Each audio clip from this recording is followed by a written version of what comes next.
bring the whole fucking diseased, corrupt temple down on your head. It's gotta be biblical.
Hello gang, welcome to Patriots Across The Pond and Frens, episode 62 with Stu and Elisa. Today we've got an amazing guest, Dylan Lewis MONROE, A145, the map maker. There he is. Dylan doesn't really need any introduction for the work he's put in, but I'm going to read a little bit of his bio out anyway. Dylan Lewis MONROE is an intuitive artist and truth activist currently based in Cincinnati, Ohio. He studied fashion design at Parsons School of Design in New York City, where he later worked in several high-end fashion houses, including Marc Jacobs, Hugo Boss, Derek Lam, and Coach. Since 2014, Dylan has been focused on fine art and its application to his own vision of fashion. In 2017, Dylan began the Deep State Mapping Project in response to the changing political climate in America. His Q-Web diagram spread virally across the web in 2018, becoming a worldwide phenomenon. It was published by the Metropolitan Museum of Art for the exhibit Everything is Connected in September 2018. The Deep State Mapping Project has since grown to include several other highly complex, mind-expanding diagrams, including the Cult of Baal, the Healing Web, the Energy Map, and the Deity Chart. Dylan is currently the administrator of DSMP.io and co-founder of the New Templars podcast. Faced with unrelenting Orwellian censorship, Dylan's work has been banned and deplatformed by Facebook, Instagram, YouTube, Shopify, MailChimp, Square, Discord, Linktree, and Patreon. None of these attempts at censorship has succeeded in stopping his mission to spread the truth, and have only proven that his work is directly over the target. Welcome to the show. Welcome. Thank you for that introduction. Yeah, it's all true. That's all verified. Yeah, I saw you put your map up there. It nearly put me off when I was trying to read that, because I've got two of Dylan's maps here and stuff, and one on his t-shirt on the stuff. It's amazing work. So, how are you? I'm doing well. You know, I'm rolling with the punches here. Like, I thought we might see a little more action before July 4th, which I'm a little bit disappointed about. But I trust that sometimes this plan takes longer than we expect. And, you know, there's definitely a lot of positive things happening, a lot of progress. And, you know, we'd be in a way worse spot if it would have been Kamala there in office. So I'm thankful for DJT. And, you know, it's disappointing the amount of resistance he's facing, even despite having control of the House, the Senate, you know, majority conservative Supreme Court.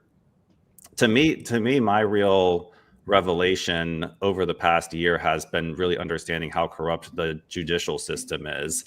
And I even got a lot more into local news since last summer, after some white people were beat up during like Cincinnati Music Festival on the street. I started following a lot more local news and trying to pinpoint, like, you know, what's going wrong in our local communities, like why this crime can't be stopped.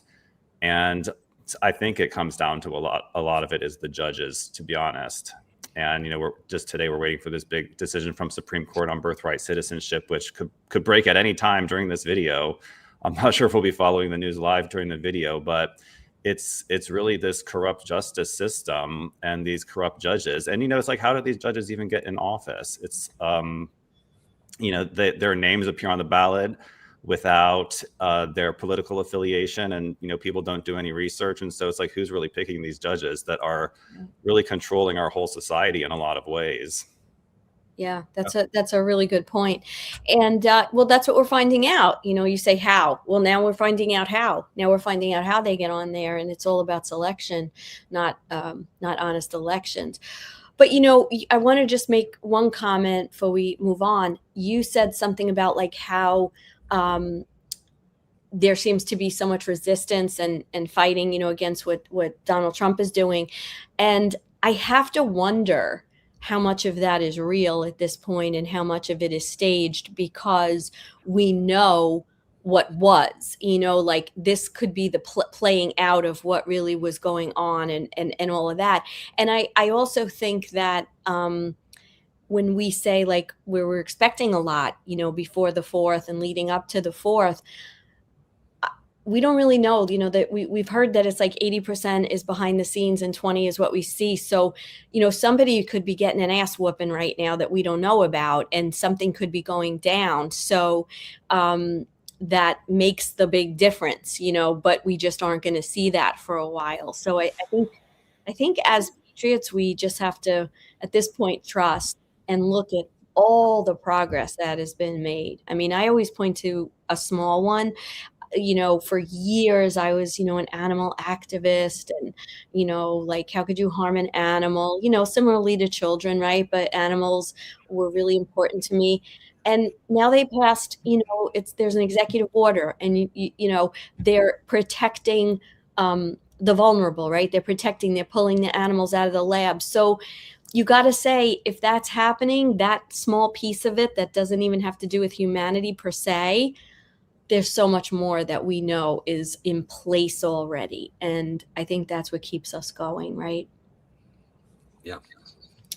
So tell us about we know your bio, and we know that, but tell us about your awakening journey and when your journey started and what led you to where you are now. Well, I've always known I was a little bit different.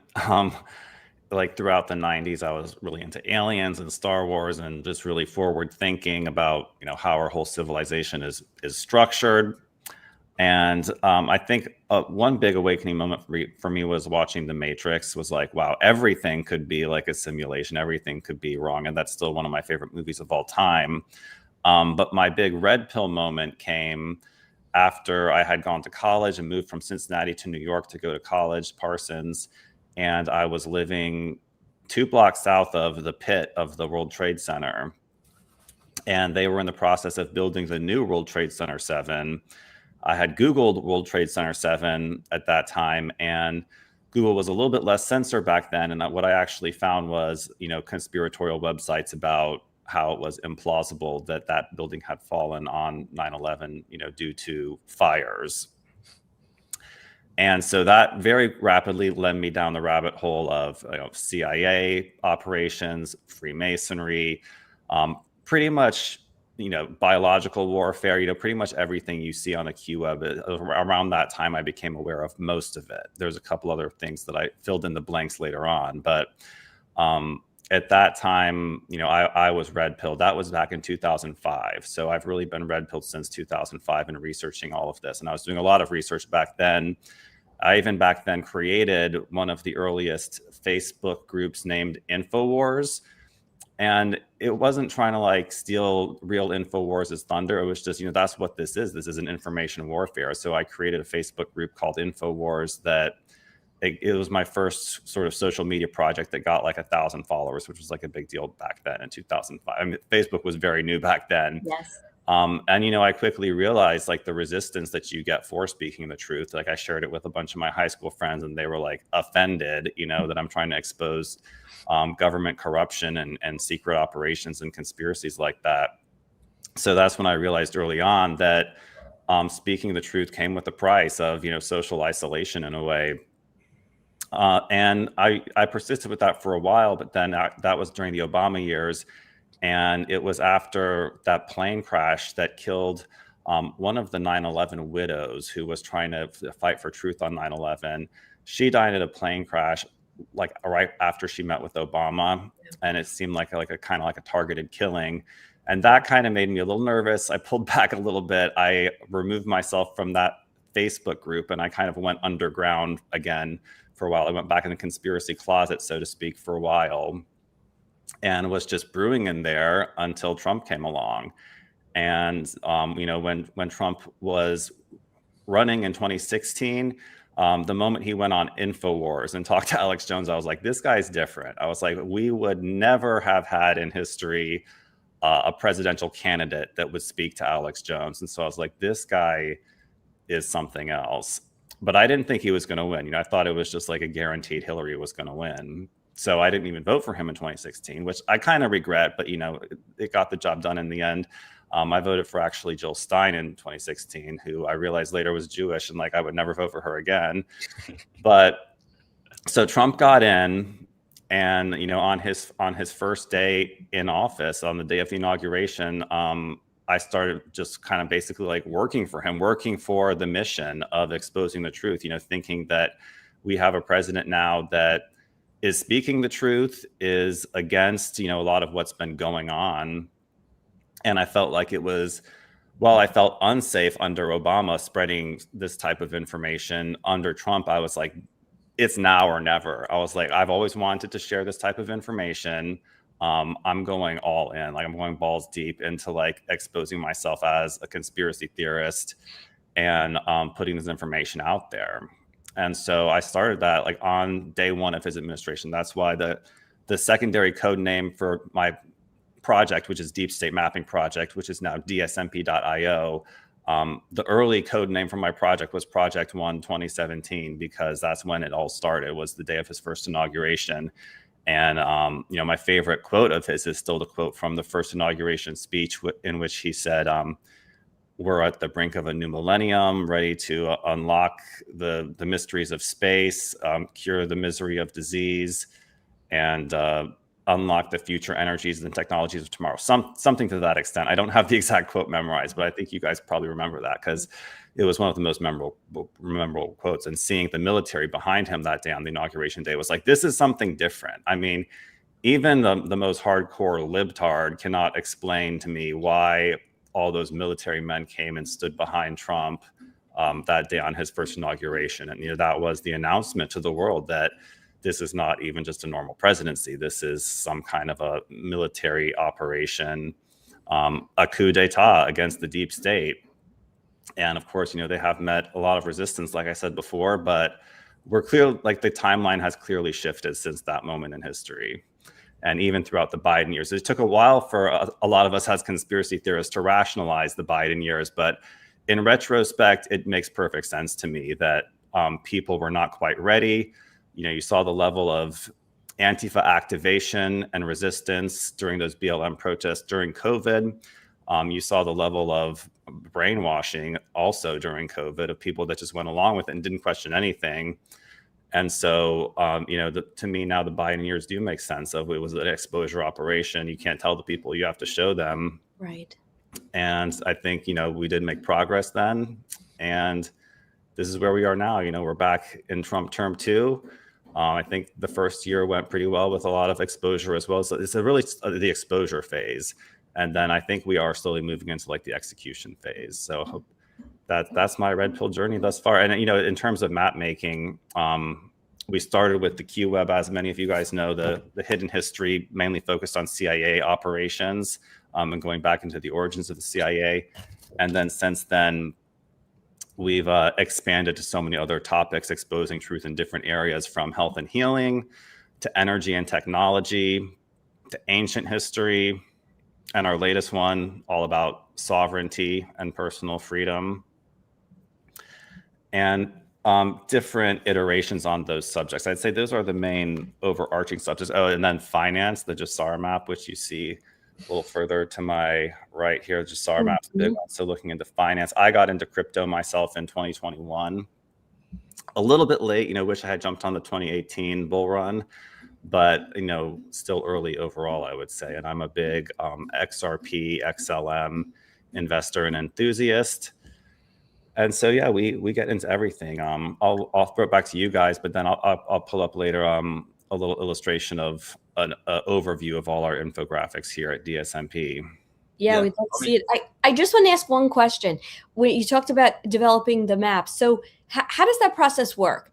Is it a combination of research, intuition, downloads? Like, how do you? Because your maps are intense. I mean, they're really intense. There's stuff that some of it you just look at it and you're like, how does this guy know all this stuff? You know, like if you're just looking at it for the first time, like remember the first time we showed Renee and he was like, holy crap, like he couldn't even absorb it. It is a combination of research and intuition. Some of the diagrams have been more intuitive. Like I would say the energy map and the first healing web really came as like kind of like a download of the whole thing, not with all the information, but of like the layout. And, you know, other maps, I know I want to do a map on, say, like sovereignty, for example, and I'll collect research over, you know, several years or several months, and then I'll do like a deep meditation on like what the map should look like, and then fuse it all together. You know, some of them have come together a little more easily, and some of them have been a little bit more of a struggle. But it's definitely always a combination of research, integrating other people's research as well. And I often give them credit. Like with my map, the Octagon group, it was very directly inspired by people that have been exposing Octagon group, such as Sean Ross and Benjamin Fulford, and they're credited on the map. Others have much more wide range of sources. And on the QWeb specific, a lot of people are like, what's the reference for that? Well, like there's actually books referenced on this diagram. There's several books. You know, I'd say one of the main references on this one would be like Behold the Pale Horse by Bill Cooper. And then obviously the work of like David Icke, Alex Jones, and those like early conspiracy pioneers.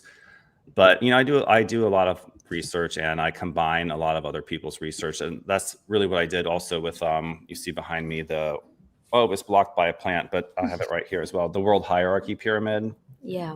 Like one of my favorite things to do is to look up all the information on a subject that I can find online and then sort of put it all in a big pool and filter it. And so like with the World Hierarchy Pyramid, you could find a lot of illustrations online. If you search for hierarchy pyramid online, you can find a lot of illustrations that either just go through like the matrix world, like the visible world, and some go up through the secret societies, and then others are more like only exclusively focused on like the Catholic side of the power structure and like the Vatican's controlled over the world. And you know, very few of them go even into the higher realms beyond that, into like extraterrestrials. Oh, there you go, World Hierarchy Pyramid. Thank you for pulling that up.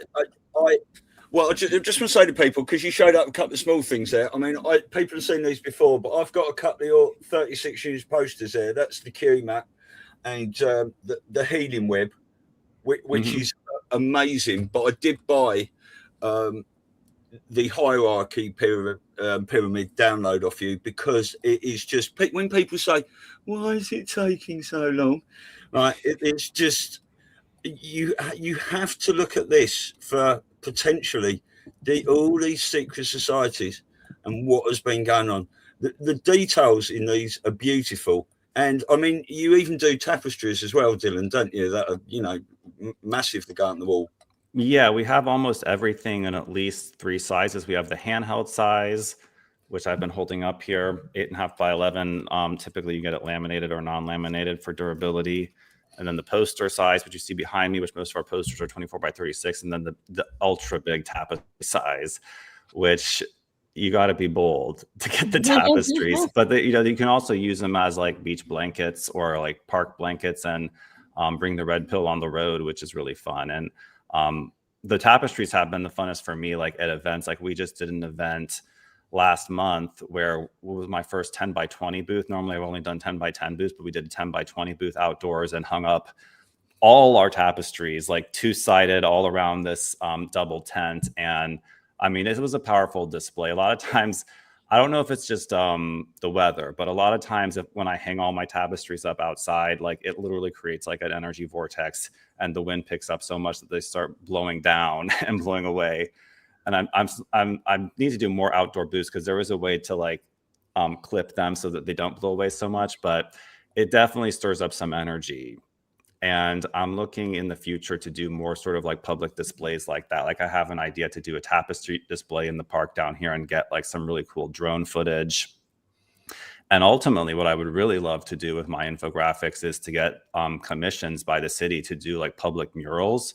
Because at least in Cincinnati, I know in a lot of other cities, they're really into public murals, like in the downtown areas and like the trendy kind of like hipster areas. And I'm like, some of these artworks will work perfect just as a public display to educate the public, because that's really what they're meant to do. But of course, they're disruptive. And so we haven't gotten any commissions yet. But I think, I've definitely felt like when I started this project, this information was very like racy, very like you can't really talk about it in too many public forums. But like I said before, the difference between conspiracy and reality now is like 6 months. And so I feel like it's a lot less controversial than it was when I started this 8 years ago.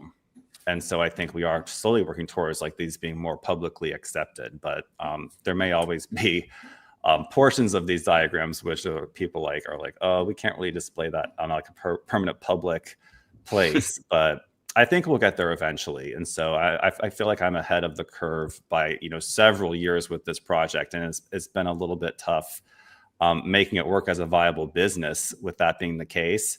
But I'm hanging in there knowing that this is the future of humanity. Yeah, definitely. So when did you start making your maps, and when did you find Q? So I found Q very early on in the operation. I was a Destroying the Illusion follower initially, and I would say I discovered Q like around mid-November 2017. So I was like only about like 2 weeks late into it, since that began on October 28th, I think. And was just like, wow, everything that I've researched is now being published, supposedly by Government Insider. Like so many more people are getting into this. And I had already started doing infographics. Like I have one infographic that was predated Q as part of this project. Actually, two that were predated Q as part of Deep State Mapping Project. But the first really, I would say, like hyper complex one, the Q Web, was inspired by the Q beginning to post, and it was really a personal project for me. I mean, it was creating artwork just for the sake of artwork. I was not really employed at the time, or I was trying to make it as an artist. I had been doing a different art project completely unrelated, but I started doing what I was interested in, making art of what I was interested in, and even just it was really for myself, organizing the information for myself to keep track of dates and times, like basically making like a cliff notes for myself to understand what was really going on in the world. And that's really how the Q Web began. And that's how a lot of the other diagrams began as well. I don't consider like, what do people want right now? Typically, I think about like, what am I interested in? What information do I need to get sorted out for myself? And I sort it out as organized as I possibly can. I'm a very organized person. And so I think a lot of people have resonated with it, which I'm very grateful for.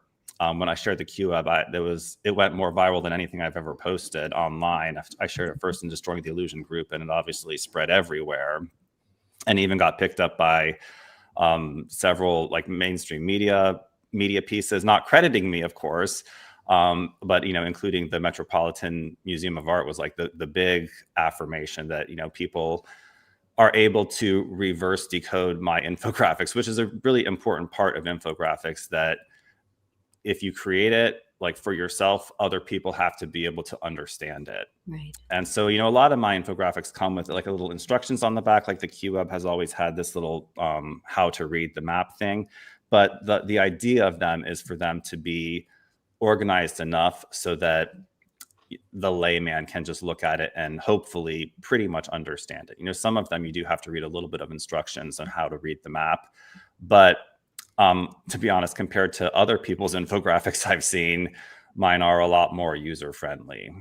Because sometimes people send me like their homemade ones, and I'm like it looks like a little like a madman made it, And people joke like that mine look like a madman made it, but it's like maybe like an autistic madman that's hyper organized. Yeah, I mean, just personally speaking, you have so much information on them, but I find them highly organized and very easy to follow. It takes time because there's so much. You have to absorb it and see the relationships of everything. But I think they're brilliant. Everything that you've done with this. So what like you just tell us a little bit more about like you obviously podcast New Templars, and that's where you talk about kind of geopolitical Q, right? That would kind of be, and then you have your actual product business, right? Because where you're trying to get these messages out in these artistic ways. And are the two, are they like, do people go to the same website? I just want people to know where to find you for each of those things, obviously to follow you, but also as we're talking, I'm sure there's a lot of people that are watching right now that are saying like, I got to get that. Mm-hmm. Yeah, well, the website is now dsmp.io. We simplified the domain last year so people don't have to type as much. And yeah, what you described is pretty much the business model. I started the website first, was started in the beginning of 2018. The project started privately with Trump's inauguration in 2017. I was creating infographics throughout that year. And then when I released the QWeb in January 1st, 2018, it got that big response online. And that's when I was like, holy crap, I got to make a website to be able to offer this to people. We've always offered it as a free download, but people want the printed version as well. And so all those printed versions are on dsmp.io. And then at that time, 2018, around then, I was big into memes. I was big on Instagram. Like my account on Instagram really grew a lot from creating memes about everything, we know what memes are, like little funny images, critiquing current events and whatnot. I've moved a little bit away from that, but I still appreciate a good meme. So the Instagram account grew very large, and I met my co-host of the original New Templars channel through Instagram, who were also meme makers. And so we started that channel together in 2019 as New Templars on YouTube. Eventually we moved also to Rumble. The YouTube got banned. Eventually I created another YouTube channel last year, finally returned to YouTube, but we don't use the moniker New Templars. It's on YouTube, it's DSMP Nexus now, because once one name has been banned, you don't create the exact same name again. You know what I mean?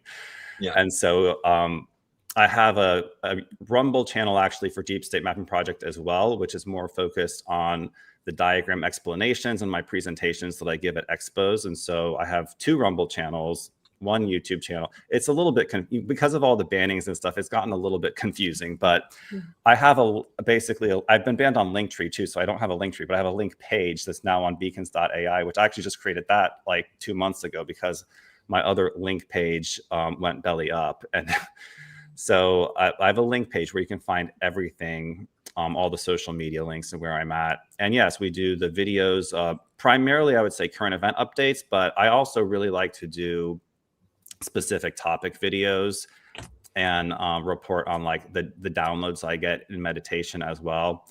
I have gone through various phases of feeling like I have more or less telepathic abilities. I've really been interested in channeling, and the like Pleiadian mythologies and Ashtar command is one of the subjects I'm interested in. It's not my main thing, and actually I have to say, like, since 2019 I have felt like my telepathic abilities have weakened slightly. Maybe it's the frequency of the earth, or maybe it's my diet or how much I'm working out, I don't know, but I still meditate quite a bit. I'm also really into health and longevity, and I have built what we call in this house a healing room, which involves like a crystal biomat, red light therapy, negative ions, orgonite, pyramids, frequency. And so this is basically where I regenerate my body. It's also where I meditate and try to get messages from above, from my guides, which include Jesus Sananda, Ashtar Command, the angels, the mantids, like many different guides. I'm into spirit guides. Well, as you guys know, I've made the deity chart. which is a comparative theology of all the different Western and some Eastern religions. And I was raised Christian. You know, I still think that Christian's kind of like my fallback religion, but I consider myself like a multi-spiritualist, looking into like, you know, more ancient like shamanistic religions as well, and then like kind of fusing all of these together with like New Age, which I know has a real bad rap like in the Patriot community. But when you actually look into like New Age and Pleiadian stuff, I think it actually kind of makes a little more scientific sense of the same story in the Bible, you know, just translating like angels into Pleiadians, demons into like reptilians and such. And so that's sort of where I'm at spiritually. I mean, it's always evolving. You know, I'm always looking for the highest guidance, you know, and trying to do the best for humanity. I'm definitely not into like evil and like occult and dark magic, but I would say I'm interested in learning more about the human potential, and definitely into learning more about psychic potential. What do you think of Trump posting those pictures of him in the White House garden with the men in red coats and the long blonde hair?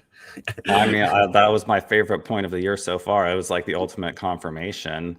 I have never seen like Pleiadians in red suits like that before. Yeah, and that's so funny. That was very exciting.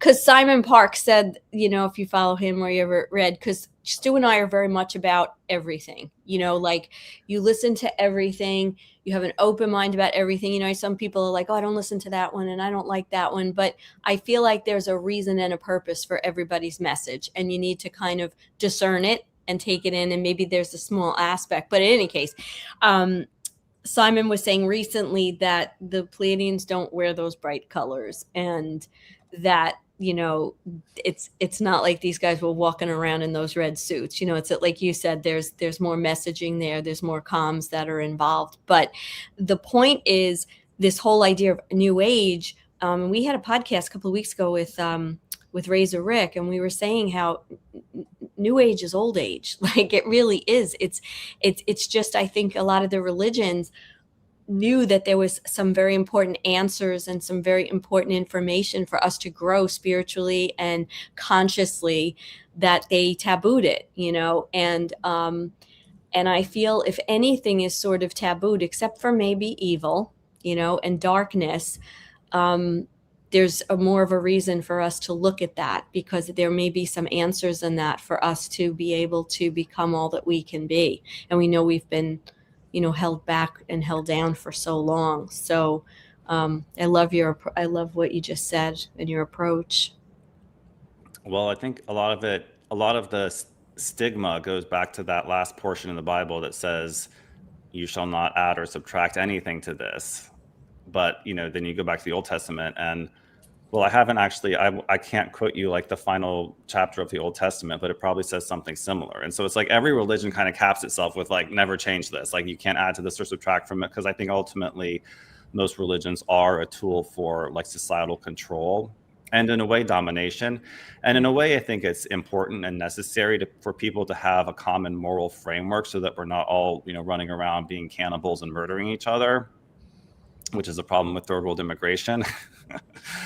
But at the same time, I think it's important to leave room for us to evolve and for us to learn more and for us to learn, you know, technically how God has created this universe and like what angels really are, like what technology do angels use, or, you know, because it's like the general Christian conception is that angels just, I guess, have wings and psychic power and that they can, you know, teleport between dimensions. But it's like, maybe they actually do have starships. Maybe they do actually have technology, and maybe they are Pleiadians. And so it's just one possibility. You know, it's not, I don't say that I necessarily believe anything, but I've done a lot of research into this. And, you know, one of my diagrams, let's see if I can find it here, is the Ashtar timeline, which hasn't been one of the most popular ones, but, you know, looking into like a timeline of a lot of the different people that have, you know, can claim to be in contact with these types of benevolent extraterrestrials.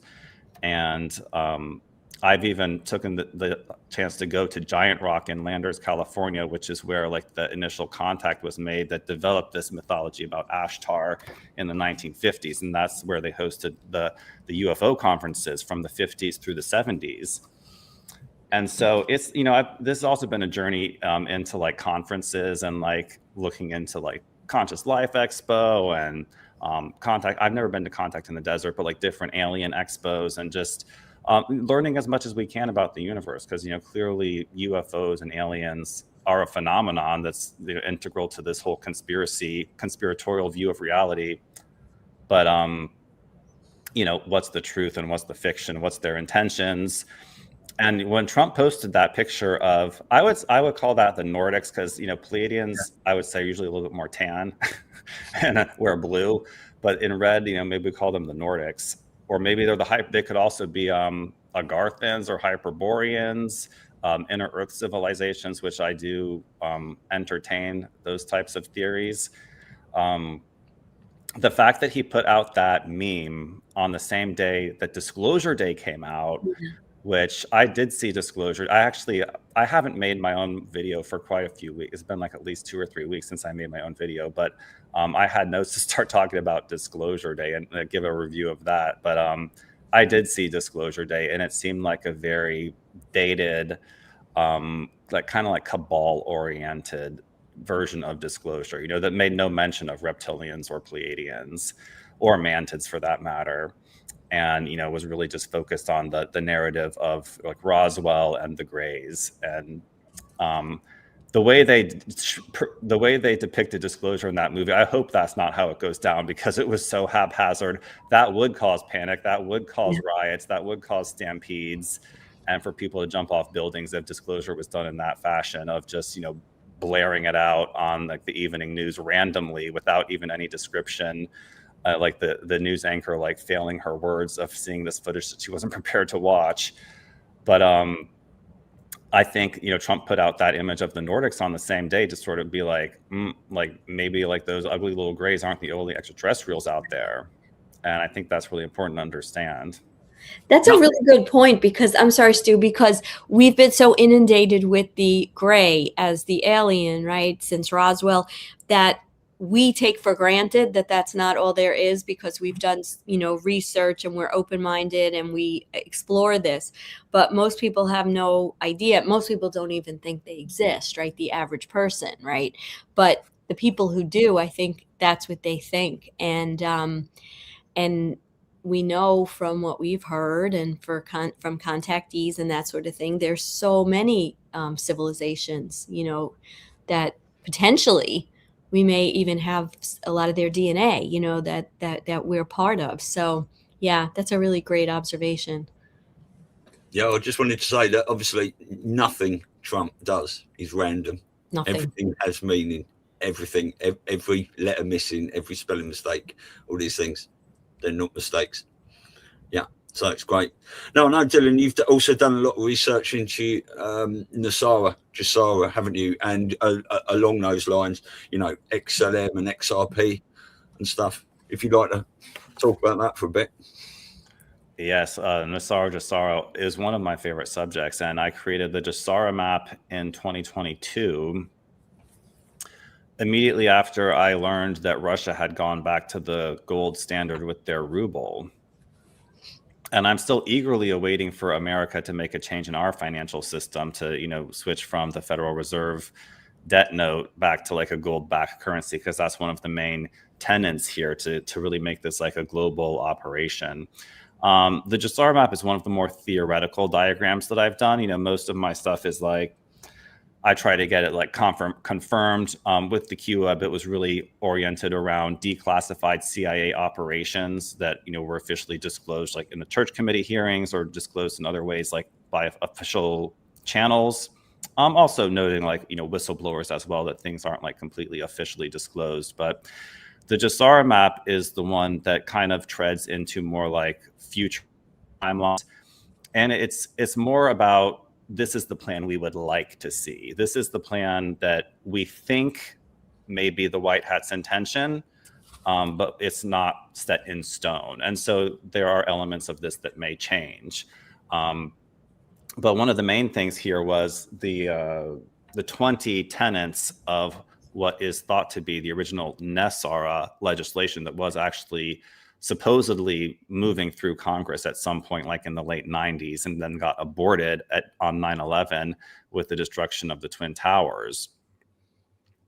And other tenets of this have to do with crypto, how the ISO 20022 assets will be used in the new economy and the quantum financial system, and ultimately culminating in the release of the 6,000 patents of classified technology that will revolutionize energy, medicine, transportation, and other industries, from anti-gravity, med beds, replicator technology, free energy, 0-point energy. And so this is like the fantasy map.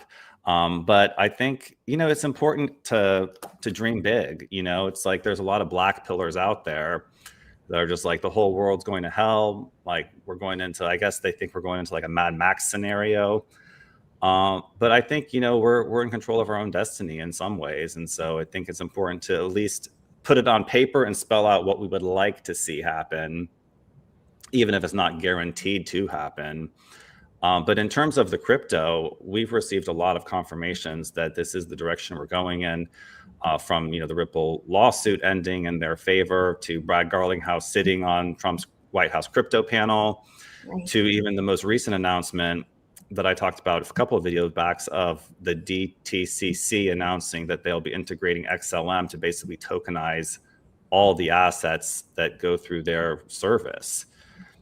And that is huge, beginning in 2027. So that could bring like trillions of dollars onto the XLM blockchain. Now, a couple of these other ISO 20022 assets have not performed so well. Like I think my IOTA bag is at like a tenth of like what I've put in. I'm on. But others of them are promising. Like I really like the channel to follow, Ido Farminia on YouTube. I think he gives a really grounded perspective on XRP. Him and Verson have been doing these videos called The Turning Point. And surprisingly, they seem to be like aware of the Q operation, but they're not like Q acolytes. They're even a little bit critical of it, but at the same time, they're bullish on XRP, which that makes me the most bullish. The fact that like XRP seems to have been the chosen one. And Ido has even been banned for digging into the origins of Bitcoin and XRP and sort of revealing that they may not be like independent projects, but actually somewhat like government operations, very much like how DARPA created ARPANET.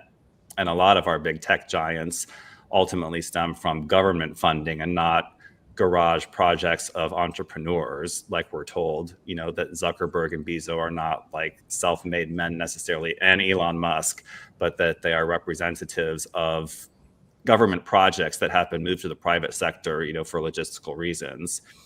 And same with Ripple, and potentially same with Bitcoin as well. But Ripple is the improvement, or XRP is the improvement on Bitcoin that at this point will be used for the future. Now, for how many years will that be the premier technology for money transfer? I'm not sure. Right. Will they survive like the quantum renaissance that's coming? We'll see. But at this point, it does look like the best option for sending money, and it's certainly the cheapest. And so I'm bullish on XRP, and like eagerly awaiting when we're going to see a change in the US financial system, the end of the Fed, as they say, and going back to a gold-backed currency.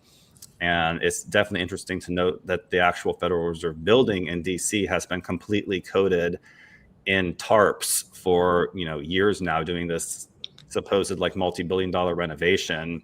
Yeah. That it looks like it's been gutted, and what's really going to come out of that on the other end is up to everyone's imagination. I don't think it will be the same thing. And it's also interesting that we have the new Fed chair who has opted to not lower rates as Trump was wanting. And so I'm not sure where that's going either, but hopefully the whole Fed will be dissolved soon enough.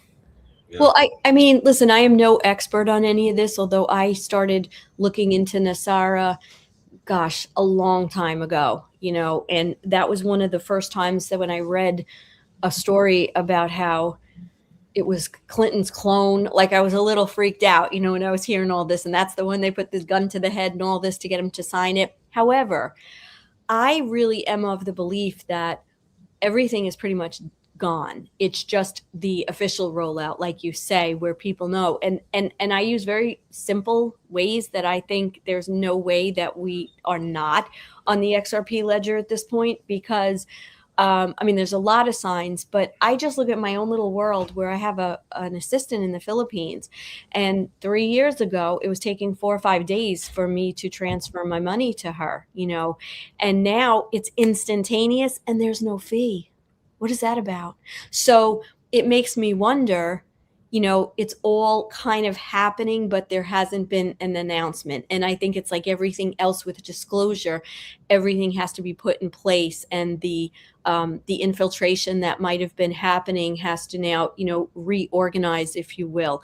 And when Trump had the new Fed chair, there was a lot of really interesting comms and things he was saying that kind of led you to believe that it really wasn't. He kept using the word independent, so I think, to your point, I think it's more of a formality in a sense, but I think the structure is probably already happening and has been happening. And, I don't know, that was another bone of contention that people in my world had, because when I would talk about this, I was so crazy. I didn't know what the hell I was talking about. What are you talking about? And these were people who had no idea about the history of the Fed. It wasn't even a government agency. So I think that if we're hearing certain things, again, they roll it out in the time frame that maybe is digestible to people. I see a comment here. Some people are saying XRP is a cabal scam. So I just want to take a second and say, does it pay to be a conspiracy theorist? Like, is there a life and a financial benefit to being a conspiracy theorist and believing all this stuff? And let's look at what's happened over the past 10 years or even the last 5 years. Everyone, I mean, if you've watched any video about QAnon or watched any of us truther channels on Rumble or YouTube, you've been told to buy gold. Like, that's the main thing that we have been instructed to do as wacko conspiracy theorists, is buy gold and silver. And what did we see happen just 6 months ago over the course of last winter? Gold and silver exploded. We got the warning years in advance for that. And anyone who bought gold and silver has definitely made a profit at this point. I know it's gone down a little bit, in the past since then, but major profit. After you let other people jump in, you never know. Yeah. And then let's look at XRP and XLM. I became aware of it in 2021 or even 2020. I started hearing Charlie Ward talk about XRP. I got into it in 2021. I got into it at like the height of the bull run. So I lost money initially. But then, come 2024 election, XRP and XLM went crazy, and then XRP went crazy again with pumping. I mean, with the passing of the Genius Act last summer, around this time last summer, XRP hit its all-time high. Now, of course, it's gone down since then. But, if I would have sold all my crypto mid last summer, I would have been sitting on a nice, stack of cash. And so you got to time it correctly. You got to, sell at the peak and buy at the dip. But I would say, as a conspiracy theorist that's been listening to the advice of people who seem to be in the know, people like Charlie Ward and Juan Savin, I would say the advice has paid off. For sure. And I'm even more confident about the future. So, and, in terms of other types of advice that we take in the conspiracy world, let's look at the jab.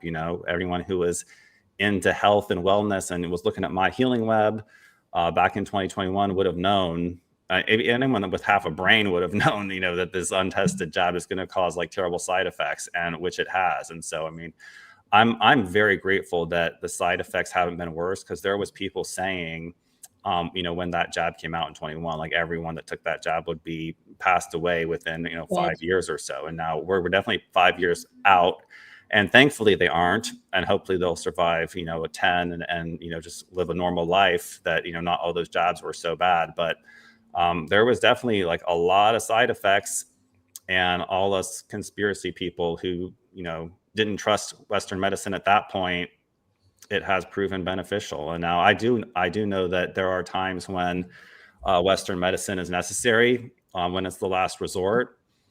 But it's always good to question and look into holistic medicine as like the first option, and then use the Western medicine, petrochemical medications as the last option. Yeah. Is my philosophy. That's right. There's no one out there, is there, that regrets not taking the jab? There's not one person that doesn't regret not taking it. There's many people that regret taking it. So one of the things you said there, when you were talking about those two guys on YouTube talking about XRP and stuff, their show was named The Turning Point. That's quite interesting with all this stuff we've seen with Charlie Kirk going down. If you say that they seem to be a little bit in the know, I find that very interesting. Yeah, I mean, I think no connection to Charlie Kirk's Turning Point. Yeah. And actually the channel on YouTube's not called The Turning Point. The channel's called Ido Farinia. And then I think Black Swan Capitalist is like his co-host, but it's just like the show they do together is called The Turning Point. Yeah. And they kind of say the same thing every week. Like we were talking, when your channel is only about like XRP, like you end up repeating yourself quite a bit. But, you know, I think that the two of them do really good research and put out really good information. Oh, good. Well, I haven't heard of those, so I'll have a look at that. Me too. Now, 51 minutes. What do you think about? Do you think we're going to have an EBS, some sort of scare event, some sort of lockdown? I certainly think it's within the realm of possibility. You know, I'm seeing like the tension rising in this country quite a bit, especially with like this whole migration issue, as well as just you know, everyday violence. You know, we see like the demographics of the everyday violence across the country, like we see in Chicago and a lot of other big cities, that, you know, some of these all of our Democrat-run cities seem to be slowly spiraling into lawlessness. And depending on how bad it gets, and we've already seen like this National Guard sort of like test rollout, but, you know, will it get a lot more intense? I mean, I wouldn't say I'm hoping so. Like I've got a download recently where I was saying everyone wants the EBS and they want to see like the martial law happen. But once that happens, you're going to want it to be over because it's going to be chaos. You know, it could arrive at your doorstep. A lot of you, if you live more in like urban areas, and even maybe just depending on where you live, you never know. And especially with the geo warfare happening as well. It could be chaos. And I don't know if it necessarily has to be chaos for us to get to the other side of this, but it's like we want it to happen, but we also don't want it to happen. And so it's the white hats are in a really tough position of trying to get things done, radically changing our whole society, but at the same time, not letting it fall completely apart. And you know, some of the things that we want to see happen, it's like, I'm not sure exactly how it looks on the other end or how we get there. Because things like free energy, which we all want, but then it's like, are people going to have to work? And like a lot of us patriots are sort of opposed to like a UBS or UBI, universal basic income type system. Because we're like, oh, that looks like communism.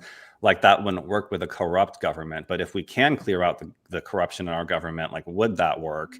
Is an interesting hypothetical. And so like free energy, flying vehicles, it's like there's reasons why we want all these things, but also reasons why they could be dangerous. And so it's a very delicate balance of trying to change our civilization as radically as we would like to move away from this dark cabal run system to something a little bit more free. Because, you know, the other thing with free energy is like it could be weaponized. And if we have access to free energy just for benevolent reasons, you know, you're going to have that one crazy person that builds like a free energy laser gun and starts like taking down whole buildings with it. And same with like flying vehicles. It's like there's a reason we're restricted to roads in a way, because I mean, look at how people drive on the roads, even with traffic lights and everything. Like if you have flying vehicles, like they're going to be crashing into buildings and houses like willy-nilly unless there's proper regulation. And so it's a tricky situation. You know, it's a tall order for the white hats to bring us out of this oil era into like the quantum era. Yeah. But I think it's a process. You know, someone said Jetsons. Like that's what I'm all about. I'm all about us moving into like the Star Trek Jetsons type future. Yeah, I mean, if what we've seen with these sort of like Chinese displays where they're sending like 10,000 drones up into the sky, you know, absolutely perfect to make all these things. If they, you know, whatever this golden dome is they're building, if they can control all these vehicles so that there never is any crashes, to almost fly like drones and stuff down air highways and things, you may not see an accident again, sort of thing. That, you know, but what's an also important point is that what you said, Dylan, about some of these things being weaponized is very true, because that's the other thing I would think that the white hats have to be aware of. Where is the vibration level across the world? Because if people are still operating in those lower frequencies, they're going to be attracted to doing those, you know, there's more of a chance that those things can happen. So, you know, I love to think that there's going to be like a radical change in a lot of ways, but I think any radical change can't happen that way until people are operating on a higher level of consciousness. And that's why when we hear, to our dismay, oh, this might not happen for another decade, or that might not happen for another 20 years, because you have to get that frequency higher. And then, of course, the newborns that are coming in higher, right? So, but then you have a lot of the old frequency that has to sort of leave. So you're right. It's a very, very tricky situation for those of us maybe who consider ourselves, you know, spiritual and on the side of good and in control of our frequency most of the time, right? Because even we fall off sometimes, right? Because we're still not completely evolved. But there are people who have no clue. You know, like how could anybody? I was watching Mamdani, and he's saying how he's going to fight against, you know, New York is a sanctuary city, and I'm thinking, how does anybody watch that and go, yeah, right on? You know, like, yeah, definitely. How aren't more people freaking out or talking about it on social? Like, is this guy crazy? What is he talking about? So what does that tell you where their frequency and awareness level is? You know, it's at least in a lot of these inner cities, like, it still has a ways to go. It certainly does. Well, so we got coming up on an hour. I do have to go semi at an hour, but I would like to talk a little bit about your guys' expo coming up in Sedona, because first of all, thank you for including me in that, because I'm not invited to too many expos these days, but I'm super excited. It was originally in Manhattan, and then it moved to Sedona, which I love both those locations, but I think Sedona even more. And so you guys have an expo coming up that I think will span over October 17th, like that weekend, correct? Yeah. And tell us a little bit about that, please. Well, it's funny you say that, because we have kind of like a very important meeting this afternoon. Some of our people were traveling, and so I'm gonna unfortunately not say too much right now, because we're regrouping today to be able to get out some really like more good information. So if we could put a pin in that, because obviously we're live and we want to make sure that, you know, so from a private standpoint, we'll be getting in touch with the speakers and talking to them and everything. And then some of the more information we'll be putting out publicly. Okay. So, yeah. So I know there's not a flyer yet, but it's forthcoming. But I just want to hype people up a little bit. You know, Sedona, October, Truthers, like Truth Stream, you guys, several others. I'm really excited for it because, you know, I used to go to like Lewis Herm's expos and James Rink's expos, and James Rink unfortunately passed away, and Lewis Herm's is, well, he might start doing expos again now that his governor bid has sort of ended, but I know he has a lot of big plans. Like, he has big plans, but I'm glad that other people are taking up the mantle, because it definitely takes a lot of energy to put these type of things on. Yeah. But they're really important to connect in person.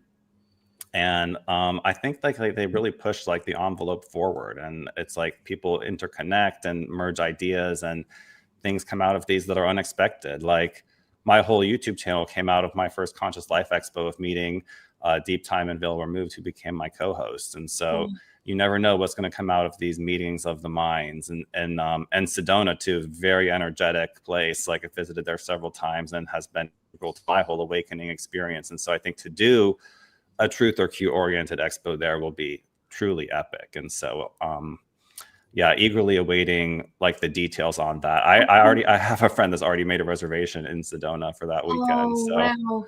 Well, I will I'm say- holding off till we know like I know the location's Well. still kind of in flux and whatnot. So I'm holding off until then, but I'm super excited for that. Yeah, and I think just to your point, whenever people can get together in whatever capacity, right? There's just the energy that comes about and talking, you know, and I think that's the best thing that comes of any event. You know, even the event we did in New York a few months ago back in April, there you just kind of like, it's great that we can connect worldwide like this, but you can't compare it to sitting down and talking and hearing and getting with your community. So yeah, so we'll put a little comma there for a minute and get back to that. But we're so happy you're part of the yeah, brilliant. Well, we know you're moving, Dylan, and you've got a couple of options there on the go.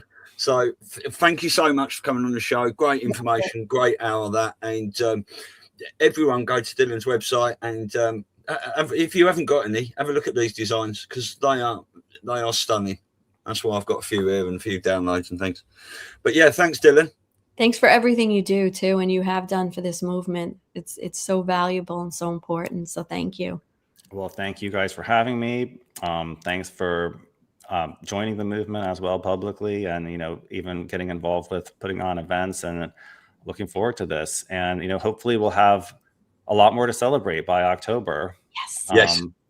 But either way, I think, the plan is going to take the time it takes. When you see how programmed the NPCs are and how many of them there are, I've started understanding more like why the plan's taking so long. It's taken so long, I'm almost even like flipping sides, but not quite yet. It's like, I think we've taken over the dark side, but we've seen like how the dark side has been frustrated with trying to control these sheeple because some of them are hopeless, but I'm all about awakening as many of them as we can, and so we're in this to win this. Yeah, I will never stop. Thanks everyone for joining us. Thanks everyone in the chat. And where we go one, we go all. That's all of us. Take care. Cheers, Dylan.